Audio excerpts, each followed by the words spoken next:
जुगल जो कि कादम्बरी के पास जाता है और उसे कहता है कि कादम्बरी जो तूने मेरे और पुष्पा के साथ किया है, इतना कुछ करने के बाद या तो बनता है कि तू मेरी बात मान ले और बापुद्रा चोल की जो लीज तेरे नाम है वह तू बापुद्रा के नाम पर कर दे। कादम्बरी कहती है कि जुगल जी मैं आपकी बात मानने के लिए तैयार हूँ, लेकिन मेरी एक शर्त है कि पहले तो आप मुझे जेल से छुड़वाओ और जितने भी केस आपने मेरे ऊपर लगाए हैं उसे हटवाओ, के बाद ही मैं आपकी बात मानूंगी। जुगल यहाँ पर काफी बड़ी समस्या में आ जाता है क्योंकि जुगल को पता है कि अगर उसने कादम्बरी की बात नहीं मानी तो उसकी वजह से सभी चोल वालों को बेघर होना पड़ेगा। अब इसके बाद जुगल कादम्बरी के खिलाफ कुछ ऐसा निर्णय लेता है जिसे जानने के बाद आप भी हैरान हो जाओगे। तो क्या है पूरी कहानी, चलिए जानते हैं आज की इस वीडियो में। एपिसोड की स्टार्टिंग में हम पुष्पा को देखते हैं जो कि काफी टेंशन में रहती है क्योंकि कादम्बरी को जहाँ तक उन्होंने अभी तक जाना है इससे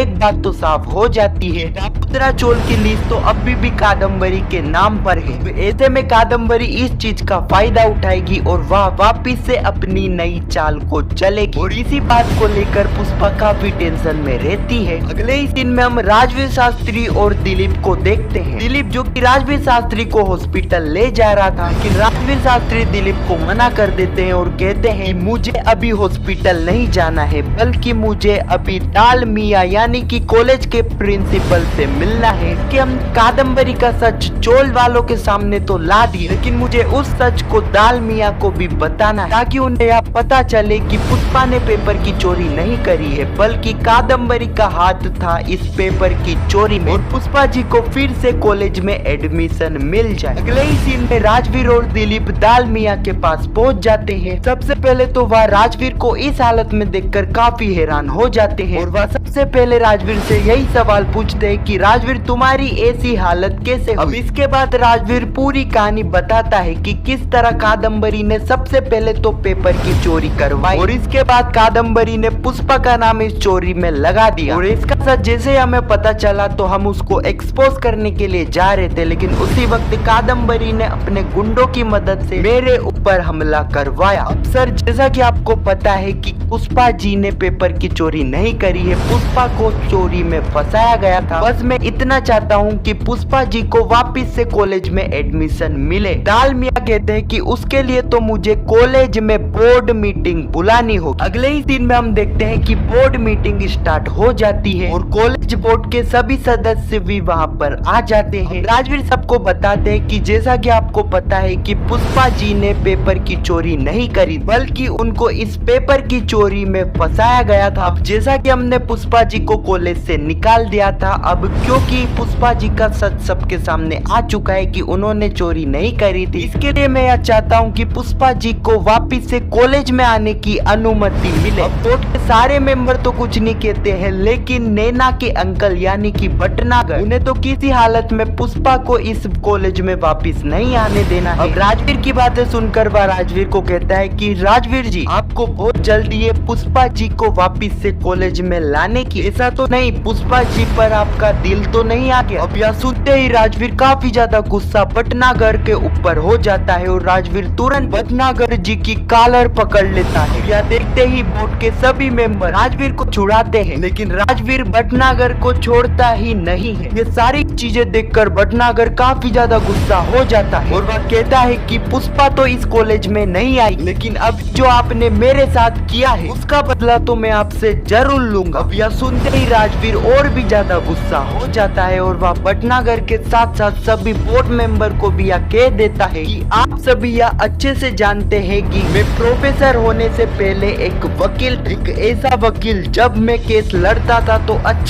के पसीने निकल जाते। अगर आप पुष्पा जी को वापस से कॉलेज में एडमिशन नहीं देते हैं और मुझे इस कॉलेज से निकाल देते हैं, मुझे और पुष्पा जी को एक दूसरा कॉलेज भी मिल जाएगा, लेकिन उसके बाद जो मैं करूंगा उसके लिए आपको तैयार होना पड़ेगा। अगर आप पुष्पा जी को एडमिशन नहीं देते हैं तो मैं एजुकेशन एक्ट के तहत सभी बोर्ड मेंबर के ऊपर एक केस लगा दूंगा और उस केस को मैं लड़ूंगा और आपको पता होगा कि मैं केस लड़ता हूं तो अच्छे को पसीना आ जाते हैं। इसके लिए आप सोच लो, अच्छे से सोच लो, आपका जो भी निर्णय है मुझे आप बाद में बता देना। इतना कहकर राजवीर शास्त्री वहाँ से चले जाते हैं। भटनागर घर को छोड़कर सभी बोर्ड मेंबर यही निर्णय लेते हैं, हम पुष्पा को वापिस से कॉलेज में आने देंगे क्योंकि हम राजवीर शास्त्री से पंगा नहीं लेना चाहते हैं। अगले सीन में हम जुगल और पुष्पा को देखते हैं। पुष्पा और जुगल को एक ही बात की चिंता थी कि जैसा कि उन्हें पता है कि कादम्बरी किस टाइप की औरत है, जब वह अपनी पर आ जाती है तो वह कुछ भी यानी कि कुछ भी कर सकती है। और जैसा कि उन्हें पता है कि बापुत्रा चोल की जो लेज है वह अभी भी कादम्बरी के नाम पर है। कादम्बरी कभी भी हमें चोल से बेघर कर सकती है। दोस्तों आने वाले एपिसोड में हम देखेंगे कि जुगल जो कि सीधे ही कादम्बरी के पास चले जाएगा जेल में मिलने के लिए, और वह कादम्बरी को साफ साफ कह देगा कि कादम्बरी जो तूने मेरे और पुष्पा के साथ किया है, इतना कुछ करने के बाद इतना तो बनता है कि तू बापुद्रा चोल की लेस वापिस से बापुद्रा के नाम पर कर दे। कादम्बरी जुगल के सामने एक शर्त रखेगी कि वह यह तभी करेगी जब वो जुगल उसके ऊपर से सारे केस हटाएगा और उसे जेल से निकलवाएगा।